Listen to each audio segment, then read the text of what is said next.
Coach, berarti kan memang lebih baik kalau kita menuntun, Coach. Tapi kalau misalnya sudah terbiasa, biasanya menuntut, mau pindah ke menuntun ini langkahnya gimana, Coach?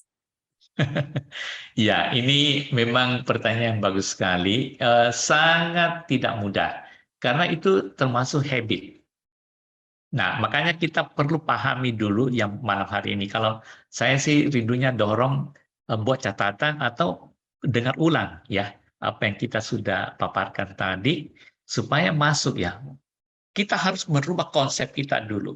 Bahwa ini berfaedah atau tidak, itu harus di dalam mindset kita dulu. Karena ada kebiasaan kita, kecenderungan kita. Saya pun juga gitu dulu. Tanpa sadar saya akan menuntut. Orang yang makin disiplin, saya kan cukup disiplin dalam banyak hal, saya akan tuntut. Orang-orang sekitar saya harus disiplin dan akan saya menuntut. Mengenai pemakaian waktu, nggak boleh terlambat ini nih. Saya akan tekan. Ayo cepat, ini. Belajar harus cepat-cepat. Tetapi kemudian saya menganalisa hasilnya tidak maksimal. Nah, ketika saya mencoba cara lain, karena saya ngajar paradigma persepsi apa ya, kenapa saya nggak coba persepsi yang lain? Kenapa saya kok kaku dengan gaya saya? Nah, itu rubahnya tidak mudah. Saya harus mengingatkan kepada diri saya terus. Dan kadang-kala awal-awalnya ya, tanpa sadar ya balik lagi. Nah, kemudian ya saya kemudian pikir-pikir, ya saya perlu bantuan lagi, doa. Kemudian selain doa, saya perlu bantuan juga orang-orang di sekitar saya mengingatkan. Walaupun itu kadang-kala pun saya bantah. Tapi itu menolong. Jadi step by step itu perlu waktu sekali. Jadi itu secara simpelnya perlu effort juga dan perlu kemauan untuk berubah. Kalau kita sekedar pengetahuan apa yang kita dengar hari ini, kita gampang menuntut. Karena itu dunia kita berseliweran tuntutan-tuntutan terus. Dan itu juga kebiasaan kita. Kita berbicara hak saya, kewajiban saya. Ini tanggung jawab saya, Pak. Jadi saya harus lakukan ini. Karena saya juga diberikan waktu harus menyelesaikan ini. Jadi saya harus force ke bawah. Nah, itu yang terjadi. Jadi kembali lagi pertanyaan tadi Sismela bagaimana? Ya harus saya katakan memang tidak mudah. Tetapi ketika kita mengerti dan kita mulai berubah step by step. Nah, ketika kita mulai merasakan manfaatnya, itu akan termotivasi dorong. Iya ya, kenapa saya tidak pakai cara yang begini? Memang sedikit take time. Menuntut itu lebih gampang karena papul-papul ngomongnya udah selesai pergi. Kalau menuntun itu kan perlu membimbing, sabar sedikit, tuntun sedikit, arahkan sedikit, pakai pertanyaan sedikit. Kenapa sih kamu nggak mau begini? Apa? Tetapi ketika kamu melihat hasil dari orang itu, kamu akan kagum. Nah, kamu akan mulai berjalan di dalam bidang itu. Itu mungkin tips dari saya ya. Perlu perlatihan terus. Not easy, karena kita udah masuk ke dalam satu habit, kebiasaan. Nah, apakah saya udah sempurna dalam ini? Belum tentu. Suatu hari mungkin tiba-tiba karena saya lagi dalam tekanan atau apa, tiba-tiba saya ada sedikit panik, luar kontrol, mungkin tiba-tiba saya pakai menuntut lagi hak saya. Ayo cepat gini-gini. Tapi kemudian ketika saya bisa cepat berdoa, retreat, oh ya, salah lagi. Nah, itu memang perlu. Ini saya harus kasih tahu apa yang terjadi ketika kita mau berubah. Tidak langsung instan bahwa hari ini saya dengar, besok saya sudah menjadi orang yang menuntut. Sorry, nggak mungkin. Itu perlu waktu. Tetapi ingat, ketika Anda berjalan di sana, yang mendapatkan manfaatnya Anda. Itu yang pertama. Dan orang sekitar Anda mulai senang. Relationship Anda meningkat. Orang-orang senang bergaul dengan Anda karena dia merasa, bagus. Saya selalu merasa dituntun, dibina, dihargai. Ya, tidak di. Kalau tuntut itu kan sama dengan tidak menghargai sebenarnya. Bahkan merasa ditekan, merasa agak direndahkan sedikit. Bahkan kadang-kadang kita muncul kata-kata yang sedikit keras kan, kok gitu aja nggak bisa? Bodoh amat sih kamu. Nah, itu kan merendahkan tanpa sadar. Kalau orang sekitar kita yang sudah kita kenal anak kita, anak papi kok bisa bodoh begitu? Gitu aja nggak bisa. Waktunya kok nggak bisa dipakai. Jadi itu tekanan. Ya itu mungkin dari saya terlalu panjang sudah, Tuhan memberkati. Terima kasih, Coach. Coach, udah ada pertanyaan lagi nih, Coach. Ya. Saat saya menuntun seseorang, berarti saya kan pengen orang itu berubah menjadi lebih baik. Pasti saya punya sasaran yang ingin dicapai oleh orang tersebut. Otomatis saya juga punya tuntutan terhadap orang tersebut supaya berubah. Bukankah ini berarti menuntun dan menuntut berjalan beriringan ya, Coach? Boleh dijelasin ya, Coach? Boleh diulangi lebih jelas pertanyaannya, karena ini bagus sekali. Cuma saya mau nangkap intinya dulu. Boleh diulangi. Ini penting sekali ya. Oke, saya Menuntut dan ulang menuntun. lagi. Karena harus dibalancing ini sekarang. Oke, coba ulangi supaya kita jelas semua. Saat saya menuntun seseorang, berarti saya pengen orang itu berubah menjadi lebih baik. Pasti saya Ya. punya sasaran yang ingin dicapai oleh orang tersebut. Otomatis saya juga punya tuntutan terhadap orang tersebut supaya berubah. Bukankah ini berarti menuntun dan menuntut berjalan beriringan ya, Coach? Jadi sebenarnya di dalam pikiran kita, walaupun kita pakai menuntun, kan ada sasaran yang kita mau capai, itu kan intinya kan. Ada target supaya, seumpama contoh, anak saya harus dapat cum laude, seumpama. Saya ingin angka-angkanya itu di atas 80, betul nggak? Sasarannya gitu ya. Nah, saya ingin dia nanti sukses, betul nggak? Berprestasi. Enggak, kita kasih contoh, gitu, betul betul nggak? Coba unmute si Smelda supaya lebih Iya. jelas nanti. Ya, nah tetapi nah, untuk mencapai sasaran itu, apakah kita pakai cara menuntut atau menuntun? Karena itu berarti kan tuntutan kita. Kita menuntut dia mencapai sasaran itu. Betul nggak? Kita mau dia sampai sasaran itu. Apakah dia nanti lulus S1 minimal sasarannya, atau anak saya harus S3 semua. Itu kan sasaran. Jadi mau tidak mau saya akan mendorong mereka sampai, seumpama sasaran keluarga. Semua anak saya harus S3. Ya, gelar doktor. Ini contoh aja ya. Gelar doktor. Kemudian ada mungkin sasaran di tengahnya nanti kalau dia sudah selesai sekolah, semua harus menjadi pengusaha yang sukses, seumpama. Ini kan yang kita sasar tuh. Nah, sebenarnya itu kan berupa tuntutan sebenarnya. Betul nggak? Nah, tetapi dalam perjalanannya ini kita harus hati-hati. Nah, apakah kita menuntut atau menuntun mereka ke arah sana? Nah, ada yang memang bertanya, kalau saya menuntut tidak capek, Pak. Kalau saya tuntut, apakah juga capek? Nah, itu pertanyaan yang berbeda. Nah, ketika saya tuntut anak saya mencapai S3, kita ambil satu aja contoh ya, supaya nggak terlalu terpolarisasi. Jadi kita anggap semua anak saya harus S3. Nah, saya tuntut mereka harus sekolah. Papa mampu, semua kita keuangan semua mampu ya, harus S3. Nah, itu kan tuntutan. Nah, dalam perjalanan ke arah sana, mulai dia dari SMA, kita tuntut dia berprestasi terus sampai bisa S3, tuntutan. Ya, nah itu sasarannya. Nah, tanpa sadar, secara umum kita akan menuntut. Kita akan mulai memperhatikan dia. Nah, tetapi pertanyaannya, apakah tuntutan itu bisa sampai enggak dengan cara menuntut? Belum tentu kan? Nah, apakah menuntun juga bisa sampai ke sana? Belum tentu juga. Nah, ini harus kita balancein. Nah, bagaimana kita membimbing dia ke arah sana? Kalau kita tuntut dia terus, apa yang terjadi tadi yang kita bahas semua? Relation akan macam-macam terganggu. Emosi kita, dia juga akan mulai merasakan tekanan-tekanan itu semua. Belum tentu. Nah, perhatikan ya, saya hari ini mungkin nggak cukup waktu menggali keluarnya. Ada kejadian pernah satu kali di Singapura juga, kayaknya di Indonesia juga pernah, ada beberapa negara, cuma namanya berbeda-beda. Yang terakhir di Cina yang saya dapatkan, itu ketika dia selesai dapat ijazahnya, ya S2 kalau nggak salah, mamanya pesta malam hari itu. Pesta. Wah, dia senang, happy semua. Kemudian anaknya tiba-tiba minta, Mi, aku mau ke WC sedikit, sebentar. Ya, sesudah pesta semua, udah selesai makan. Nah, ketika dia ke WC, ditunggu-tunggu kok nggak kembali. Apa yang terjadi? Kemudian, setengah jam kemudian ada berita bahwa ada yang jatuh dari plafon atas tingkat berapa itu, puluhan tingkat. Ternyata dia bunuh diri.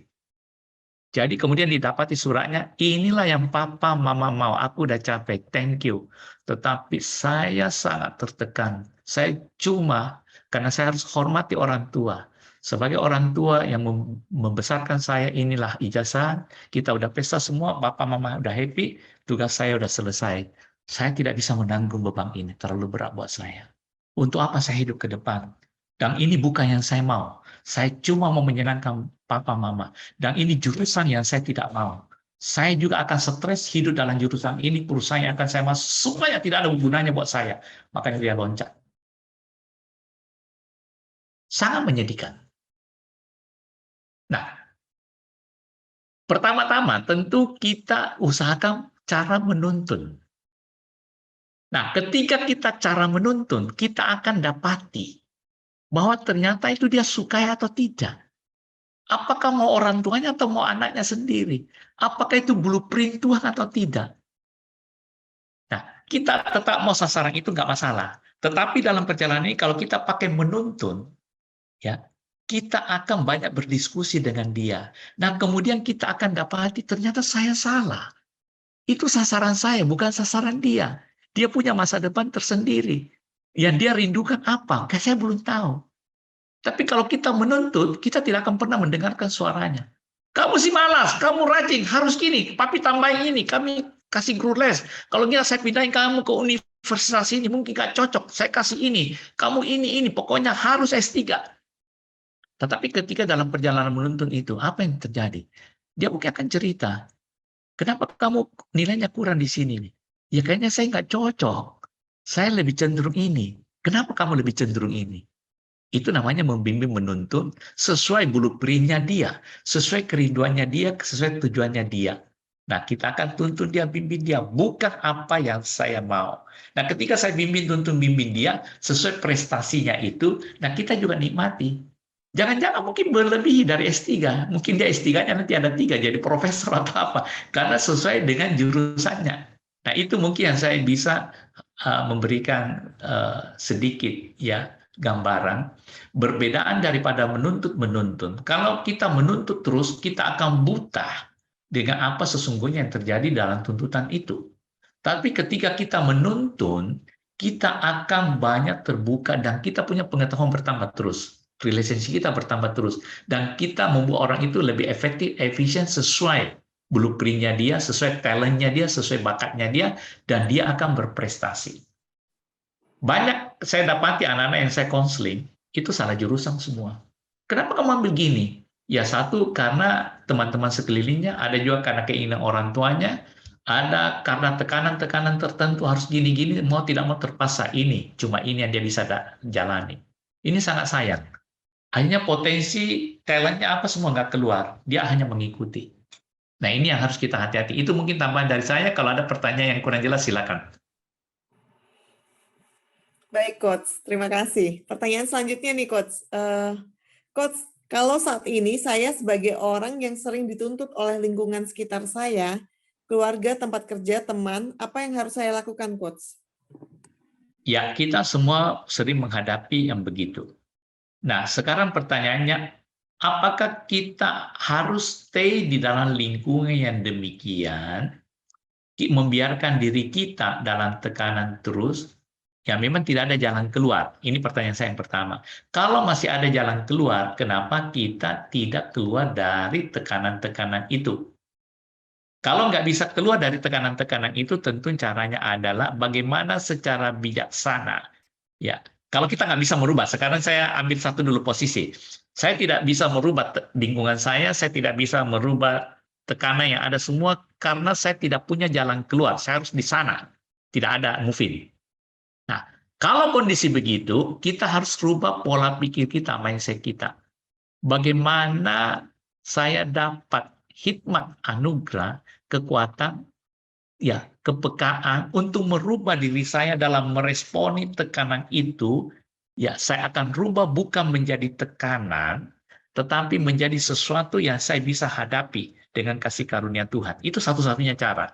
Karena gini, manusia itu diberikan kemampuan adaptasi yang luar biasa. Ini jangan kecilkan diri Anda. Anda diberikan kemampuan adaptasi. Kadang-kala kita masuk dalam suasana yang baru, itu dalam suatu 2-3 hari itu nggak enak. Tetapi kalau kita mulai boleh mengadaptasikan semuanya, lama-lama kita nikmati juga. Oh ternyata bisa begini-begini. Manusia itu adalah ciptaan yang adaptable. Kalau dia mau mempergunakan seluruh keberadaannya, seluruh pola pikirnya, perasaannya, keberadaannya. Ya, nah saya kasih contoh satu. Ya, ini kejadian betul. Ada seorang kakek ya, yang akan masuk ke panti jompo. Tetapi orang ini mengalami banyak perubahan-perubahan hidup sebelum dia masih panti jompo. Dan memang dia cukup sehat, kuat. Dan waktu itu memang dia udah nggak ada keluarga. Nah, ketika dia masuk ke panti jompo itu, orang bertanya, loh kok kamu senyum-senyum, senang-senang? Dia bilang, saya tidak akan dipengaruhi oleh, kamu udah tahu nggak nanti kamarmu bagaimana? Kondisi panti jompo ini. Dia bilang, I don't care. Karena saya menguasai diri saya sendiri, perasaan pikiran saya. Mau gimana kamar saya, lingkungan saya itu tidak akan mempengaruhi saya.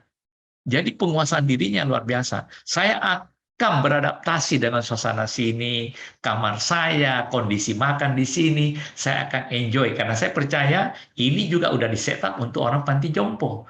Berarti pasti cocok. Karena banyak orang jompo, masa saya kalah sama mereka? Bisa tangkap di sana ya. Masa saya kalah sama mereka yang sudah ada? Kecuali memang tidak ada yang pernah hidup di sini, saya nggak akan masuk, dia bilang. Kecuali semua mati penyakitan, ternyata tidak, saya udah lihat. Sehat-sehat aja, baik-baik saja. Nah kalau mereka bisa, kenapa saya tidak? Ya, dan saya udah mempersiapkan diri untuk enjoy masa tua saya di sini. Itu contoh. Ya, jadi, tapi kalau bisa keluar, ya keluar. Kenapa harus dalam tekanan itu? Itu dua. Mungkin bisa menjawab apa yang ditanyakan tadi. Iya, Coach. Ini kalau keluarga mungkin kita nggak bisa keluar ya, Coach. Tapi kalau Nah, mungkin teman gitu masih bisa pilih ya, Coach. ya, kalau keluarga makanya kita mulai sendiri. Kalau keluarga kita mulai merubah. Mungkin gaya kita juga menuntut. Jadi kita mulai pakai gaya menuntun, dan kita tahu ketika ada orang tuntut kita, jangan balas menuntut kembali. Jadi Yes. gini, kita jadikan kita itu tempat menerima tekanan-tekanan tanpa membounce back. Ya, jadi kita jangan melawan yang itu. Ya kita udah tahu ini tuntut, ya udah enjoy aja gitu. Ya kalau saya bisa saya lakukan, kalau enggak ya sudah. Nah, yang penting kita udah mengerti, dan kemudian kita terhadap orang lain kita pakai pola menuntun. Ya, jangan menerima serangan itu sebagai tuntutan, tapi kita dengan wise, kita kayak gini, apa itu gelombang-gelombang datang di laut, ada apa namanya batu-batu pemecah gelombang. Jadi gelombang itu hantam, kita pecahkan gelombang-gelombang itu, hanya tidak terluka gitu loh, tidak tertekan. Itu intinya begitu. Ya. Baik, Coach. Pertanyaan selanjutnya nih, Coach. Kalau menuntun pakai target, apakah itu termasuk menuntut ya, Coach? Menuntun pakai target boleh-boleh aja. Jadi gini, Menuntut. itu bagus sekali pertanyaannya, menuntun pakai target. Tentu kita menuntun pasti ada target dong. Kenapa kita tuntun? Otomatis kan? Kalau nggak ada target, untuk apa saya tuntun? Nah, saya mau dia jadi pintar. Seumpama gini, ada yang mau belajar bahasa Inggris. Ya. Nah, saya lihat kok nggak bisa saya tuntun dia. Targetnya nanti dia bisa bahasa Inggris. Ada yang mau belajar bahasa Jepang, ya saya tuntun dia gitu loh. Targetnya nanti dia bisa berbahasa Jepang gitu. Itu kan pasti ada target. Tetapi jangan kita tuntut dia sampai target itu. Karena kita akan stres juga sendiri. Dan dia juga stres. Nah, kalau tuntun itu kita akan find way. Kita akan mencari cara bagaimana supaya jadinya win-win. Dia juga merasa senang dituntun. Oh, kalau gitu kamu buka YouTube ini. Kalau gitu kamu hafal. Huruf-huruf baru itu kamu hafal 2 kali, 3 kali sehari 5 huruf. Kalau bisa ulangi, pengalaman saya menuntut Anda, pagi ulangi sekali, siang sekali ulangi, kemudian tutup mata, bayangkan itu hurufnya lagi. Kemudian kamu bercakap-cakap di cermin 15 menit setiap malam atau pagi. Itu caranya menuntun. Ya. Nah, coba lagi, ada kemajuan nggak? Kalau nggak ada kemajuan, kamu baca buku ini, kamu baca ini. Kemudian kamu spell waktu keluarmu 1 hari, sekarang berapa menit? 30 menit aja belajar. Kalau gitu, kamu ada bisa nggak tambah 15 menit, 45 menit? Oh, nggak bisa, Om. Masa nggak bisa? Coba cari. Pagi atau sore? Oh, di sore bisa. Ya udah, tanpa di sana. Atau pagi hari, malam. Begitu caranya maksudnya. Tapi tetap dia akan capai target. Ya bisa. Jadi, menuntun pun harus ada targetnya. Tapi tidak memaksakan. Perhatikan kata ini. Tidak memaksakan. Mencari jalan sampai ketemu. Baik, Coach. Terima kasih, Coach. Pertanyaan selanjutnya nih, Coach. Masih ada lagi nih. Masih ada. Iya, Coach, apakah baik dengan menuntut diri sendiri supaya lebih baik melakukan hal-hal baik dan mencapai target dan lain-lain? Jadi menuntut Menuntut diri diri sendiri, sendiri. Coach. Ya, kita perlu menuntut diri sendiri, tetapi kita juga harus tahu sekeras apa kita menuntut. Nah, saya lebih cenderung tidak kata pakai menuntut, disiplin diri. Disiplin diri ini penting sekali, kita mendisiplinkan diri kita, bukan menuntut ya. Jadi kalau kita udah disiplin, memakai waktu kita, khususnya waktu, disiplin, seumpama saya mau belajar Alkitab 1 hari setengah jam, disiplin aja setengah jam.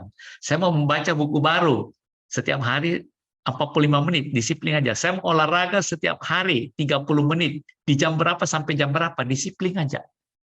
Nah, ketika kita disiplin, otomatis kita meningkat terus. Saya mau belajar bahasa Inggris. Oke, saya spelling waktu setengah jam 1 hari.